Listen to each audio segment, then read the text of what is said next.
Muhammad Ni siapa? Mak Syah. Dan kisah yang tentang apa nak dikongsi sama, silakan.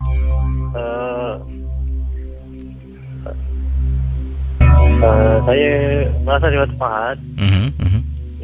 Dan hari ni berlaku saya 10 tahun lalu lah. Tentang apa ni, ketika itu ibu bapa saya pergi mengerjakan haji lah. Dan di rumah kampung tu kosong. So jiran saya depan rumah saya sebenarnya ada surau. Surau tu kosong lah. Ibu bapa saya pergi surau, saya pergi ke haji. Jadi jiran saya tu mengerjakan sembahyang dekat surau tu lah. Lepas tu rumah saya memang tak ada orang lah masa tu. Lepas itu jiran saya tu terdengar ada orang mandi kat karangan rumah saya tu lah. Sedangkan rumah tu memang tak ada orang. Habis tu jiran saya tu pun heran lah, kenapa ada orang mandi tapi tak ada orang. Lepas tu dia pergi rumah anak abang saya lah, Tenggarang.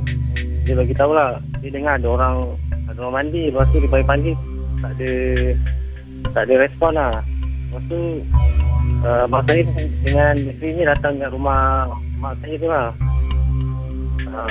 Dia kurang dalam pukul 12. Dia ada nampak satu kelibat warna putih masuk ke dalam rumah lah. Lepas tu akak ipar saya pergi tengok lah apa benda yang masuk dalam rumah tu. Bila dia ke bahagian dapur, dia nampak ada dua orang, lelaki dan perempuan lah, berpakaian warna putih, tengah duduk dekat atas kerusi dengan duduk bersandar di meja.